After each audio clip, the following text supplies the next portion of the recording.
Hi everyone, welcome to my channel. यहाँ हम NCERT की सीरीज़ कर रहे हैं जिसमें मैं आपको सोशल साइंस की सभी बुक्स का एक्सप्लेनेशन करवाऊंगी और साथ ही जो आपके एग्ज़ाम्स के लिए इम्पॉर्टेंट फैक्ट्स है वो भी बताती चलूँगी। हमने लास्ट वीडियो में चैप्टर नंबर 1 कंप्लीट कर लिया है, तो अगर आपने वो वीडियो नहीं देखी है तो प्लेलिस्ट में जाके देख लीजिए। और अगर आप मेरे चैनल पे नए हैं तो चैनल को सब्सक्राइब कर लीजिए और साथ में बेल आइकन को प्रेस कर लीजिए जिससे आपको आगे आने वाली सभी वीडियो का नोटिफिकेशन मिल सके। तो चलिए स्टार्ट करते हैं। हमारा सेकंड चैप्टर है आखेट खाद्य संग्रह से भोजन उत्पादन तक। ठीक है, मैंने आपको बताया था आखेटक कौन होते हैं, शिकारी। लास्ट चैप्टर में हम इसके बारे में पढ़ चुके हैं। तुषार की रेल यात्रा। तुषार अपने एक रिश्तेदार की शादी में दिल्ली से चेन्नई जा रहा था। रेल में उसे खिड़की वाली सीट मिल गई जहां से वह बाहर का नज़ारा देखने में मग्न हो गया। तेज दौड़ती गाड़ी से उसने देखा कि पेड़ पौधे, घर, खेत खलिहान बड़ी तेजी से पीछे की ओर छूटते चले जा रहे थे। तभी उसके चाचा ने उसके कंधे पर हाथ रखा और कहा, पता है, लोगों ने मात्र 150 साल पहले रेल से यात्रा करनी शुरू की थी, बस तो इसके कुछ दशक बाद आई। तुषार सोचने लगा कि जब लोगों के पास आने जाने के लिए इतनी तेज रफ्तार वाली सवारियां नहीं थी तो लोग यात्रा नहीं करते थे, और क्या वे अपनी सारी जिंदगी एक ही जगह पर बिता दिया करते थे? नहीं, ऐसा नहीं था। आप लोगों ने भी देखा होगा कि जब आप एक जगह से दूसरी जगह जाते हैं तो कई बार ऐसा होता है कि जैसे हमें लगता है कि साथ में जो पेड़ पौधे हैं, घर है, वो भी हमारे साथ साथ चल रहे हैं। ठीक है, चलिए आगे देखते हैं। आरंभिक मानव, आखिर वे इधर उधर क्यों घूमते थे? ठीक है, तो मैंने आपको बताया था कि जो आरंभिक मानव थे उनकी जो बेसिक नीड थी वो थी सिर्फ खाना। उनको क्या करना है, जंगलों में जिंगलाला हु करना है। ठीक है, खाना खाना है भरपेट और उसके बाद फिर सो जाना है। तो खाने के लिए ही मेन जो मुद्दा था उनका, वो एक जगह से दूसरी जगह जाते थे। हम उन लोगों के बारे में जानते हैं जो इस उपमहाद्वीप में 20 लाख साल पहले रहा करते थे, जो आज हम उन्हें आखेटक खाद्य संग्राहक के नाम से जानते हैं। भोजन का इंतजाम करने की विधि के आधार पर उन्हें इस नाम से पुकारा जाता है। आमतौर पर खाने के लिए वे जंगली जानवरों का शिकार करते थे, मछलियाँ और चिड़िया पकड़ते थे, फल फूल, दाने, पौधे, पत्तियाँ, अंडे इकट्ठा किया करते थे। आखेटक खाद्य संग्राहक समुदाय के लोग एक जगह से दूसरी जगह पर घूमते रहते थे। ऐसा करने के कई कारण थे। अब देखते हैं कौन कौन से कारण थे कि जिसकी वजह से वो एक जगह से दूसरी जगह जाते थे। पहला कारण यह कि अगर वे एक ही जगह पर ज्यादा दिनों तक रहते तो आसपास के पौधों, फलों और जानवरों को खाकर समाप्त कर देते थे। ठीक है, अब एक ही जगह पे रहेंगे तो क्या करेंगे, वहां आसपास के जितने भी पेड़ पौधे होंगे वो खाकर खत्म कर देंगे। फिर उन्हें भोजन की तलाश में उन्हें दूसरी जगह जाना पड़ता था। दूसरा कारण ये कि जानवर अपने शिकार के लिए या फिर हिरण और मवेशी अपना चारा ढूंढने के लिए एक जगह से दूसरी जगह जाया करते थे। अब इन जानवरों का शिकार करने वाले लोग भी इनके पीछे पीछे जाएंगे। ठीक है, जहां उनके जानवर जाएंगे वो भी पीछे पीछे लगेंगे उनके। आगे देखते हैं। तीसरा कारण यह कि पेड़ों और पौधों में फल फूल अलग अलग मौसम में आते हैं, इसलिए लोग उनकी तलाश में उपयुक्त मौसम के अनुसार अन्य इलाकों में घूमते होंगे। ठीक है, आपको भी पता है ये चीज़ कि हर मौसम में अलग अलग तरह के पेड़ पौधों में फल फूल आते हैं। ठीक है, तो जब जिस टाइम पे जहाँ पे होंगे वो उस जगह पे चले जाएंगे। चौथा कारण यह कि पानी के बिना किसी भी प्राणी या पेड़ पौधे का जीवित रहना संभव नहीं होता। पानी झीलों, झरनों तथा नदियों में ही मिलता है। यद्यपि कई नदियों और झीलों का पानी कभी नहीं सूखता। कुछ झीलों और नदियों में पानी बारिश के बाद ही मिल पाता है। ठीक है, कई तो भरे रहते हैं और कई तो सूख जाते हैं। तो इसलिए ऐसी झीलों और नदियों के किनारे बसे लोगों को सूखे मौसम में पानी की तलाश में इधर उधर जाना पड़ता होगा। अब आगे देखिए, आरंभिक मानव के बारे में जानकारियां कैसे मिलती है। ठीक है, तो पुरातत्वविदों को कुछ ऐसी वस्तुएं मिली है जिनका निर्माण और उपयोग आखेटक खाद्य संग्राहक किया करते थे। ये संभव है कि लोगों ने अपने काम के लिए पत्थरों, लकड़ियों और हड्डियों के औजार बनाए हों। इनमें से पत्थरों के औजार आज भी बचे हैं।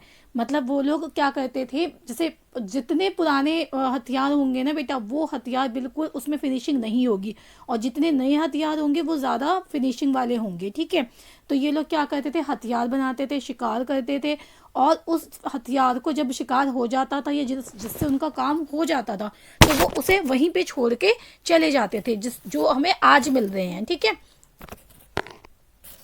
इनमें से कुछ औजारों का उपयोग फल फूल काटने, हड्डियां और मांस काटने तथा पेड़ों की छाल और जानवरों की खाल उतारने के लिए किया जाता था।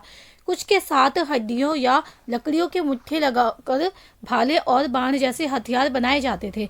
कुछ औजारों से लकड़ियां काटी जाती थी। लकड़ियों का उपयोग ईंधन के साथ साथ झोपड़ियों और औजार बनाने के लिए भी किया जाता था। ठीक है, यहाँ पे आप पिक्चर्स देख सकते हैं। इस वाले पिक्चर में क्या दिया गया है, इंसान के खाने योग्य जड़ों को खोदने के लिए किया जाता था। ठीक है, ये वाला, और ये वस्त्र बनाने के लिए, वस्त्र को सिलने के लिए, किससे, जानवरों की खाल से। पता होगा आप लोगों को, पहले के लोग जो थे वो जानवरों की खाल से ही कपड़े बनाते थे अपने। चलिए आगे देखते हैं। रहने की जगह निर्धारित करना। लाल त्रिकोण वाले स्थान वे पुरस्थल है जहां पर आखेटक खाद्य संग्राहकों के होने के प्रमाण मिले हैं। इनके अलावा भी और कई स्थानों पर आखेटक खाद्य संग्राहक रहते थे। कुछ गिने चुने स्थान ही चिन्हित किए गए हैं। कई पुरास्थल नदियों और झीलों के किनारे पाए गए हैं। ज्यादातर जो लोग थे वो पहले पानी के, नदी के आसपास में ही रहते थे। चलिए मैं दिखा देती हूँ आपको लोगों को कि कौन कौन सी जगह है। सबसे पहले देखिए भीमबेटका, यहाँ पे हुंसकी, और यहाँ पे कुरनूल गुफाएं। ठीक है, इन जगहों पे रहते थे। चलिए आगे देखते हैं। पत्थर के उपकरण बहुत महत्वपूर्ण थे, इसलिए लोग ऐसी जगह ढूंढते रहते थे जहां अच्छे पत्थर मिल सके। अब यहाँ देखिए भीमबेटका, अभी मैंने आपको मैप में दिखाया, जो कि अब कहाँ पर है, मध्य प्रदेश में, आधुनिक मध्य प्रदेश में। इस पुरा स्थल पर गुफाएं व कंदराएं मिली है। ये गुफाएं नर्मदा घाटी के पास है। ठीक है, और गुफाओं में लोग क्यों रहते थे, बारिश, धूप से और हवाओं से बचने के लिए, उन्हें राहत मिल सके ताकि। अब यहाँ पे देखिए एक शैल चित्रकला है। ठीक है, जिन गुफाओं में लोग रहते थे उनमें से कुछ की दीवारों पर चित्र मिले हैं। इनमें कुछ सुंदर उदाहरण मध्य प्रदेश और दक्षिणी उत्तर प्रदेश की गुफाओं से मिले चित्र हैं। इनमें जंगली जानवरों की का बड़ी कुशलता से सजीव चित्रण किया गया है। कई बार लोग, क्या होता होगा, मैं मतलब जैसे वो बारिश से बचने के लिए अंदर गुफाओं में गए हैं, ठीक है, उनके पास कुछ नहीं है करने के लिए, या फिर धूप से बचने के लिए बैठे हुए हैं, ठीक है, शिकार करके, और टाइम पास के लिए वो क्या करेंगे, चित्रकारी करेंगे वहां पे। तो वो लोग क्या करते थे, उन गुफाओं में ही चित्र बनाते थे। चलिए आगे देखते हैं पुरास्थल। पुरास्थल उस स्थान को कहते हैं जहां औजार, बर्तन और इमारतों जैसी वस्तुओं के अवशेष मिलते हैं। ऐसी वस्तुओं का निर्माण लोगों ने अपने काम के लिए किया था और बाद में वे वहीं छोड़कर चले गए। ठीक है, ये जमीन के ऊपर, अंदर, कभी कभी समुद्र और नदी के तल में भी पाए जाते हैं। इन पुरास्थलों के बारे में आप अगली अध्याय में पढ़ेंगे। ठीक है, चलिए आगे देखते हैं। आग की खोज। अब आग की खोज कहाँ पे हुई है, कुरनूल गुफा। यहाँ राख के अवशेष मिले हैं। ये कई बार क्वेश्चन पूछा गया एग्जाम में कि आग के राख के अवशेष कहाँ मिले हैं। ठीक है, तो ये कुरनूल गुफा में मिले हैं। इसका मतलब ये है कि आरंभिक लोग आग जलाना सीख गए थे। आग का इस्तेमाल कई कार्यों के लिए किया गया होगा, जैसे कि प्रकाश के लिए, मांस भूनने के लिए और खतरनाक जानवरों को दूर आदि भगाने के लिए। नाम और तिथियां। ठीक है, हम जिस काल के बारे में पढ़ रहे हैं, पुरातत्वविदों ने उन्हें उनके बड़े बड़े नाम रखे हैं। आरंभिक काल को पुरा पाषाण काल, ठीक है, उसके बाद वाले काल को मध्य पाषाण काल, और अभी वाले काल को, जो अभी चल रहा है, उसे हम बोलते हैं नव पाषाण काल। ठीक है, उसके बाद जो पुरा पाषाण काल है, इसको दो भागों में बांटा गया है, प्राचीन और पाषाण यानी पत्थर। ठीक है, इसका मतलब है प्राचीन या पत्थर, यानी जिसमें प्राचीन जमाने के पत्थर मिले हैं। अब देखिए इसके बाद क्या दिया गया है कि ये काल जो है ये कब से कब तक है, 20 लाख से लेके 12,000 साल के दरमियान। ठीक है, उसके बाद जो हमारा नेक्स्ट जो पूरा पाषाण काल है, इसको हमने बांटा है 3 कालों में। ठीक है, मध्य, आरंभिक, मध्य और उत्तर पूरा पाषाण काल। ठीक है, ये 3 भागों में हम लोगों ने इसे बांटा है। जो हमारी 99% की कहानी है ना इंसान की कि कैसे वो जन्मा, वो सारा का सारा इसी काल में हमें देखने को मिलता है। इसके बाद जो दूसरा काल आता है मध्य पाषाण काल, जिसे हम मैसोलिथ कहते हैं। इसका जो काल है वो है 12,000 साल से लेके 10,000 साल तक माना जाता है। ठीक है, इसमें जो मतलब सबसे पहले वाला जो काल था उसमें जो औजार थे और जो ढांचे बनाए थे उन लोगों ने लकड़ियों के या भालों के, वो बहुत बड़े थे, उसमें फिनिशिंग नहीं थी। फिर उसके बाद थोड़े ठीक हुए और अब वाले जो हैं वो बिल्कुल बाद में बिल्कुल परफेक्ट हो गए थे। ठीक है, तो उसे हम क्या बोलते हैं, नवपाषाण काल बोलते हैं। मध्य पाषाण काल जो है इसमें क्या कहते हैं, इसे माइक्रोलिथ यानी लघु पाषाण कहा जाता है। ठीक है, औजार की वजह से कहा जाता है इसको। इन औजारों में हड्डियां या लकड़ियों के मुट्ठे लगे हंसिया और आरी जैसे औजार मिलते थे। साथ साथ पूरा पाषाण युग वाले औजार भी इस दौरान बनाए जाते थे। ठीक है, नवपाषाण का क्या मतलब होता होगा, हमने कुछ स्थानों के नाम दिए हैं, अगले अध्याय में तुम्हें ऐसे अनेक नाम मिलेंगे। ठीक है, अक्सर हम पुराने स्थानों के लिए उन नामों का प्रयोग करते हैं जो आज प्रचलित है, क्योंकि हमें ज्ञात नहीं है कि उस काल में इनके क्या नाम रहे होंगे, तो हम आज वाले नाम उसके जगह पे इस्तेमाल करते हैं। अब है बदलती जलवायु।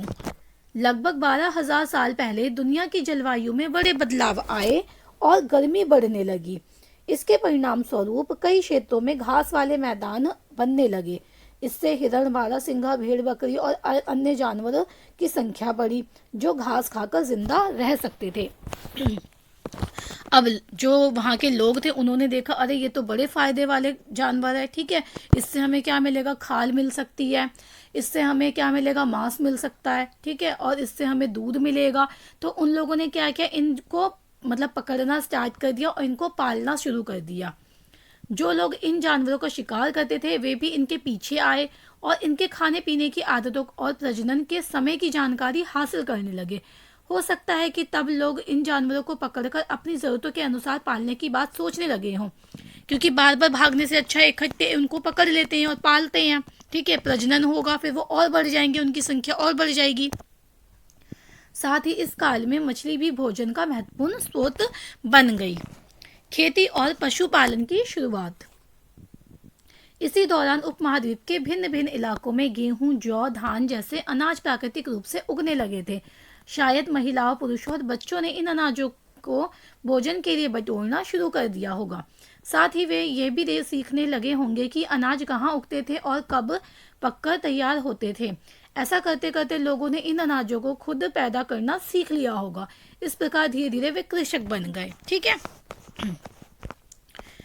इसी तरह लोगों ने अपने घरों के आसपास चारा रखकर जानवरों को आकर्षित कर उन्हें पालतू बनाया होगा। ठीक है, उन्हें पता होगा कि जानवर अच्छा ये वाली चीज़ें खाते हैं, तो वो चारा रखते थे। उससे क्या होंगे, जानवर वहाँ पे अट्रैक्ट होंगे और वो उनको पकड़ कर क्या करेंगे, उनको पालना स्टार्ट कर देंगे। सबसे पहले जिस जंगली जानवर को पालतू बनाया गया वह कुत्ते का जंगली पूर्वज था। ये भी क्वेश्चन भी बहुत बार रिपीटेड है। ठीक है, धीरे धीरे लोग भेड़, बकरी, गाय और अन्य जानवरों को अपने घरों के नजदीक आने को उत्साहित करने लगे। ऐसे जानवर झुंड में रहते थे और ज्यादातर घास खाते थे। अक्सर लोग जंगली जानवरों के आक्रमण से इनकी सुरक्षा करते थे। क्यों? क्योंकि अगर आप इनको बचाओगे, इनको प्रोटेक्ट करोगे तो फिर इनसे आपको फायदा होगा। ठीक है, तो वो क्या करेंगे, जंगली जानवरों से इनकी रक्षा करेंगे और इस तरह धीरे धीरे वे पशुपालक बन गए। बसने की प्रक्रिया। नाम से ही पता चल रहा है कि एक जगह पर रहना। ठीक है, ठहरना उनका। लोगों द्वारा पौधे उगाने और जानवरों की देखभाल करने को बसने की प्रक्रिया का नाम दिया गया है। अपनाए गए ये पौधे तथा जानवर अक्सर जंगली पौधों तथा जानवरों से भिन्न होते हैं। इसकी वजह यह है कि बसने की प्रक्रिया की दिशा में अपनाए गए पौधों या जानवरों का लोग चयन करते हैं। अब देखो वो चयन कैसे करते हैं। उदाहरण के लिए देखिए, लोग उन्हीं पौधों तथा जानवरों का चयन करते हैं जिनके बीमार होने की संभावना कम हो। देखिए, अगर जानवर ही बीमार हो जाएंगे फिर उसको खाकर तो इंसान वैसे ही बीमार हो जाएगा। तो ये उन जानवरों को देखेंगे जो बीमार कम होंगे। यही नहीं, लोग उन्हीं पौधों को चुनते हैं जिनके दाने बड़े होंगे। ठीक है, बड़े अनाज वाले दाने होंगे। साथ ही जिनकी मजबूत डंठल अनाज के पके दानों के भार को संभाल सके। ऐसे पौधों की बीजों को संभाल कर रखा जाता है ताकि फिर उसे उगाने के लिए उनके गुण सुरक्षित रह सके। ठीक है, उन्हीं जानवरों को आगे प्रजनन के लिए चुना जाता है जो आमतौर पर अहिंसक हो, जो कि हम उन पे हमला ना करे। ठीक है, उनको ही पालेंगे वो, ताकि वो भी सुरक्षित रहे और उनसे उन्हें कुछ लाभ भी होता रहे। इसलिए हम देखते हैं कि पाले गए जानवरों तथा कृषि के लिए अपनाए गए पौधे जंगली जानवरों तथा पौधों से धीरे धीरे भिन्न होते गए। मिसाल के तौर पर जंगली जानवरों की तुलना में पालतू जानवरों के दांत और सींग छोटे होते हैं। अब देखिए, इन दांतों को देखिए। इसमें आपको बताना है जंगली सुअर और पालतू सुअर का कौन सा मतलब डिफरेंस क्या क्या है। बसने की प्रक्रिया पूरी दुनिया में धीरे धीरे चलती रही और ये एक टाइम पे एक साथ नहीं हुई है, ये हर जगह पे अलग अलग टाइम पे अलग अलग पीरियड में होती रही है। ये करीब 12,000 साल पहले शुरू हुई। वास्तव में आज हम जो भोजन करते हैं वह इसी बसने की प्रक्रिया के वजह से है।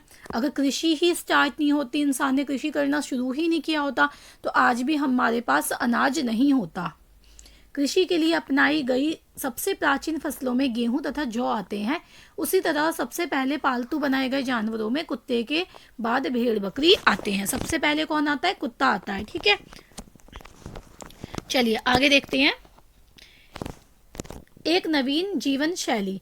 तुम किसी पौधे के बीज को बोकर देखो, तुम पाओगी कि इसे विकसित होने में कुछ वक्त लगता है। इसमें कुछ दिन, महीने या फिर साल तक लग सकता है। इसलिए सब लोग पौधे उगाने लगे तो उनकी देखभाल के लिए उन्हें एक ही जगह पर लंबे समय तक रहना पड़ा था। बीज बोने से लेकर फसलों के पकने तक पौधों की सिंचाई करने, खरपतवार हटाने, जानवरों और चिड़ियों से उनकी सुरक्षा करने जैसे बहुत सारे काम शामिल थे। कटाई के बाद अनाज का उपयोग बहुत संभल कर करना पड़ता था। ठीक है, क्यों? क्योंकि अगर वो एक ही बार में उसका मिसयूज करेंगे तो वो क्या होगा, अनाज खराब हो जाएगा या खत्म हो जाएंगे। तो वो क्या करते थे, उसको संभाल कर रखते थे। अनाज को भोजन और बीज दोनों ही रूपों में बचाकर रखना आवश्यक था, इसलिए लोगों को इसके भंडारण की बात सोचनी पड़ी। अब देखिए, अनाज है, उन्हें पता है कि इस अनाज को उगने में इतना टाइम लगा है। ठीक है, तो तब तक ये क्या करेंगे, उस अनाज को संभाल के रखेंगे ताकि वो उसको खा सके। और अगर उन्हें फिर दोबारा उस अनाज को दोबारा उगाना है तो उसके लिए क्या करेंगे, वो उसके जो बीज होंगे उसको भी बचा के रखेंगे। इलाकों में लोगों ने मिट्टी के बड़े बड़े बर्तन बनाए, टोकरियां बुनी या फिर जमीन में गड्ढा खोदा, जिससे उन्होंने क्या किया, उस अनाज को वहां पे सुरक्षित रखा। जानवर, चलते फिरते खाद्य भंडार। जानवर बच्चे देते हैं जिससे उनकी संख्या बढ़ती है। अगर जानवरों की देखभाल की जाए तो उनकी संख्या तो बढ़ती ही है, साथ ही उनसे दूध भी प्राप्त हो सकता है, जो कि भोजन का एक अच्छा स्रोत है। यही नहीं, जानवरों से हमें मांस भी मिलता है। दूसरे शब्दों में पशुपालन भोजन के भंडारण का एक तरीका है। ये भी इनके खाने के लिए ही है। ठीक है, आरंभिक कृषकों और पशुपालकों के बारे में पता करें। ठीक है, अब यहाँ देखो, क्या तुम्हें कई नीले वर्ग दिख रहे हैं? हमने ऊपर मानचित्र में देखा था। इनमें से प्रत्येक बिंदु उस जगह को दर्शाता है जहाँ पुरातत्वविदों को शुरुआती कृषकों और पशुपालकों के होने के साक्ष्य मिले हैं। ये पूरे उपमहाद्वीप में पाए गए हैं। इनमें सबसे महत्वपूर्ण पश्चिम उत्तर में, आधुनिक कश्मीर में और पूर्वी दक्षिण भारत में पाए गए हैं। क्या पाए गए हैं? आरंभिक कृषक। ठीक है,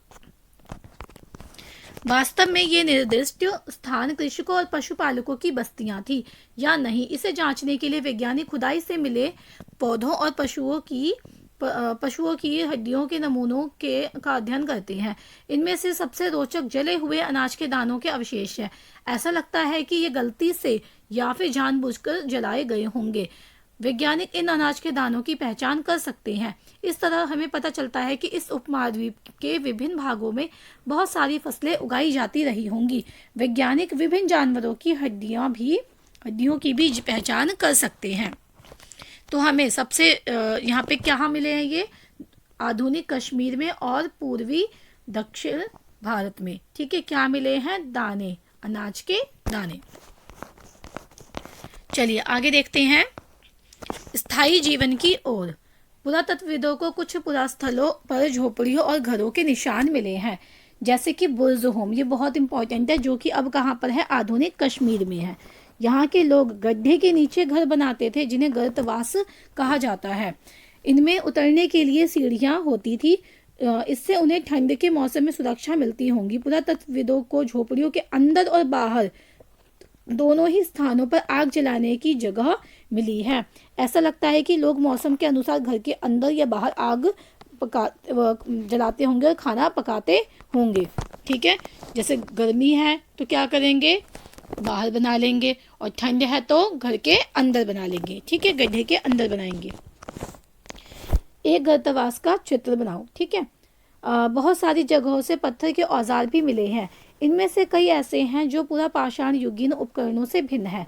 कैसे भिन्न है? क्यों? क्योंकि भाई वो जो औजार होंगे वो कैसे होंगे, जिसमें फिनिशिंग नहीं होगी, इसलिए इन्हें हम क्या कहेंगे, नवपाषाण युग का माना जाएगा इसको। इनमें वे औजार भी है जिनकी धार को और अधिक पैना करने के लिए उन पर पॉलिश चढ़ाई जाती थी। ओखली और मूसल का प्रयोग अनाज तथा वनस्पतियों से प्राप्त अन्य चीज़ों को पीसने के लिए किया जाता था। आज हजारों साल बाद भी ओखली और मूसल का प्रयोग अनाज पीसने के लिए किया जाता है। आप लोगों ने भी देखे होंगे, कई लोगों के घर पे भी होंगे ओखली और मूसल। ठीक है, जिससे हम मसाला पीसते हैं। उसी तरह प्राचीन प्रस्तर युगीन औजारों का निर्माण और प्रयोग लगातार होता रहा। कुछ औजार हड्डियों से भी बनाए जाते थे। ठीक है, क्योंकि हड्डियों से क्या होता है, वो नुकीले हो जाते हैं। नवपाषाण युग के पुरास्थलों से कई प्रकार के मिट्टी के बर्तन मिले हैं। कभी कभी इन पर अलंकरण भी किया जाता था, मतलब वो सजा देते थे उसको। ठीक है, मतलब बहुत, ताकि वो देखने में अच्छा लगे। बर्तनों का उपयोग चीज़ों को रखने के लिए किया जाता था। धीरे धीरे लोग बर्तनों का प्रयोग खाना बनाने के लिए भी करने लगे। चावल, गेहूं तथा दलहन जैसे अनाज अब आहार का महत्वपूर्ण हिस्सा बन गए थे। इसके साथ साथ अब लोग कपड़े भी बुनने लगे थे। इसके लिए कपास जैसे आवश्यक पौधे उगाए जा सकते थे। कपास यानी कॉटन। क्या ये परिवर्तन हर जगह एक साथ ही आ गए होंगे? ऐसी बात नहीं है। एक तरफ जहां कई जगहों पर स्त्री पुरुष शिकार और भोजन संग्रह करने का काम कर रहे थे, वहीं अन्य लोगों ने हजारों सालों के दरमियान धीरे धीरे खेती और पशुपालन को अपना लिया। बहुत जगह लोग मौसम के मुताबिक बदल बदल कर अपनी जीविका चलाया करते थे, और बहुत जगह पे लोग अभी भी वैसे ही रह रहे थे जैसे वो पहले थे, यानी शिकार करते थे और एक जगह पे खाना खत्म हो गया फिर वो दूसरी जगह चले जाते थे। मेहरगढ़ में मृत्यु, जीवन मृत्यु। ठीक है, अब देखिए मेहरगढ़ जो है यहाँ पे क्या है, यह ईरान जाने वाले सबसे महत्वपूर्ण रास्ते बोलन दर्रे के पास एक हरा भरा समतल स्थान है। ये भी कई बार पूछा जाता है कि मेहरगढ़ कहाँ पर है, तो कहाँ पर है, ये ईरान में है। ठीक है, मेहरगढ़ संभवतः वह स्थान है जहाँ के स्त्री पुरुषों ने इस इलाके में सबसे पहले जौ, गेहूं उगाना और भेड़ बकरी पालना सीखा। ठीक है, तो आप ना कंफ्यूज नहीं होना कि सबसे पहले कहाँ उगाया गया और मेहरगढ़ का कहाँ, मतलब मेहरगढ़ में क्या उगाया गया। तो सबसे पहले 8000 साल पहले उगाया गया था, मैंने आपको कल बताया था। ठीक है, और मेहरगढ़ में सबसे पहले उगाया गया था जो कि ईरान में है। तो यहाँ पे क्या उगाया गया था, सबसे पहले जौ, गेहूं उगाया गया था, भेड़ बकरी को पाला गया था। यहाँ विभिन्न प्रकार के जानवरों की हड्डियां मिली हैं। इनमें हिरण तथा सुअर जैसे जंगली जानवरों तथा भेड़ और बकरियों की हड्डियां हैं। मेहरगढ़ में इसके अलावा चौकोर तथा आयताकार घरों के अवशेष भी मिले हैं। ठीक है, अगर आपसे सिंधु घाटी सभ्यता के बारे में पूछा जाएगा तो वहाँ पे त्रिकोण घर मिले हैं, और मेहरगढ़ में कैसे मिले हैं, चौकोर। तो ये भी आप याद रखना। प्रत्येक घर में 4 या उससे ज्यादा कमरे हैं, जिनमें से कुछ संभवतः भंडारण के काम आते होंगे। मृत्यु के बाद सामान्यतः मृतक के सगे संबंधी उसके प्रति सम्मान जताते हैं। लोगों की आस्था है कि मृत्यु के बाद भी जीवन होता है, इसलिए कब्रों में मृतकों के साथ कुछ सामान भी रखे जाते थे। मतलब वो लोग मानते थे कि लोग मर गए हैं तो उसके बाद भी वो दोबारा उनको जिंदगी मिलेगी। ठीक है, उसके बाद भी कहीं ना कहीं वो जा रहे हैं तो वहाँ पे भी जीवन है।